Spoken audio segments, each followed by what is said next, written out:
Beginner music. Now you guys asked me, so I'm going to answer. What are intervals? Let's go through it. Intervals are just a way for us to name distances from one sound to the next. That's the easy general answer. There happens to be 12 of these sounds that we name in music. Traditionally, what we do is this. We compare this to the major scale. So if we said, what are the intervals of a major scale? 1, 2, 3, 4, 5, 6, 7. So from there to there is a major second. Very easy. From here to here, C to E, is a major third. From here to here, you might think, oh, that must be a major fourth. Nope. In traditional theory, they said, we're not going to call that major. We're going to be weird. We're going to call that a perfect fourth. All of a sudden, C to G, major fifth? No, we call that a perfect fifth. 1 to 6, that is a major sixth. Next one, 1 to 7, that's a major seventh. So you think, all right, but I've heard of other intervals. What's a minor second, minor third? So these other intervals are this, the in-betweens. Remember how we build a major scale. These are all spaced out a whole step apart, except for the third or the fourth are connected. Wherever we have these whole step, these dashes, there's an in-between. So this would be C sharp / D flat in between, which if you look here, we have C, C sharp, D flat, D. Boom, boom, boom. Now here we have D to E. There's a note in between. If we went to this in between here, that's called a minor second. So that's a major second is to D, in between is a minor second. What about this thing? So if we went from 1 to 3, but lowered the 3 down in between, that's a minor third. So you can see how easy this is. So major second, minor second, C, D versus a C to a D flat.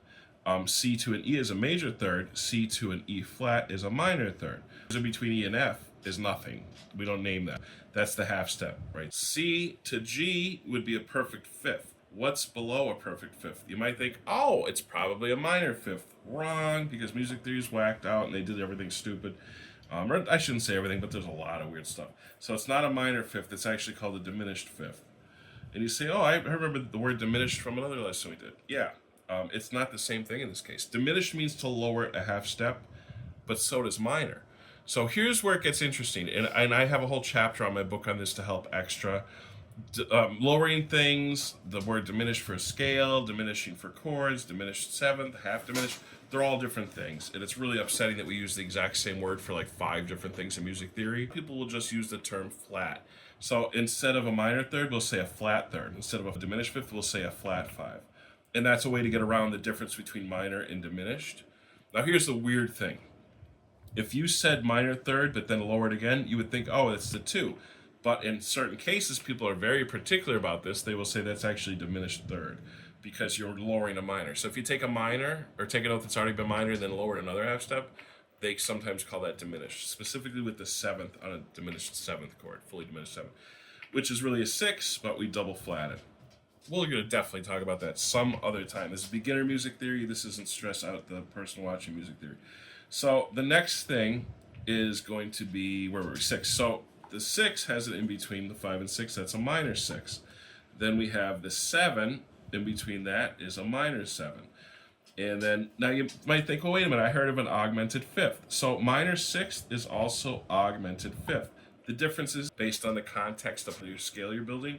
If you raised your 5 up but still have the 6, it would call augmented 5. So essentially it's like that. If you flat the 6 and still have the 5, it's a minor 6. If you raise the 5 and still have the 6, it's an augmented fifth. That's for scale use. For chords, it's going to be a little bit different. I wouldn't worry about it too much. As long as you know the exact pitch identification, so this would be a G sharp / A flat, you're going to be fine anyway.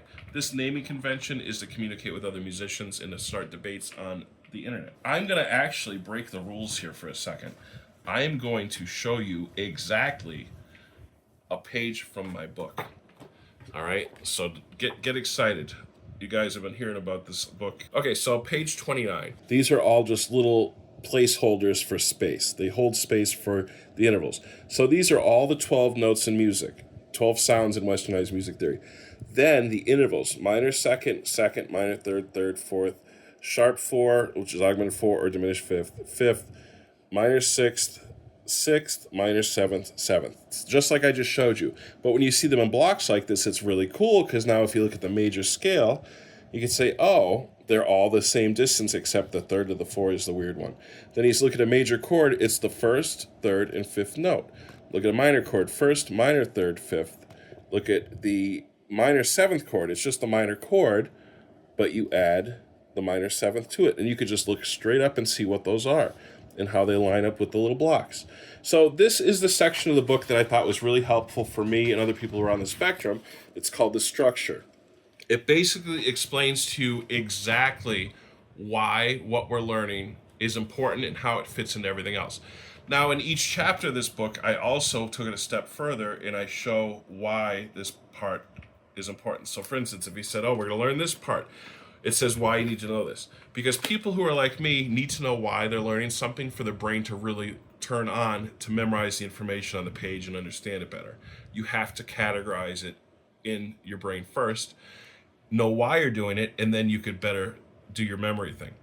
Not everybody's like this. People like me definitely seem to do better when that's happening. That's why a lot of people said it's great for ADHD learners. I ended up putting that on the book so people could identify quickly that that's the case. Now, I want to just tell you guys that there's going to be a lot more videos like this if we get the proper support. So I hope you support us here, and I hope you're having a great time learning. This is a lot of fun. Remember, you could easily ask questions right below in the comments. I'll catch you again next time. Thanks.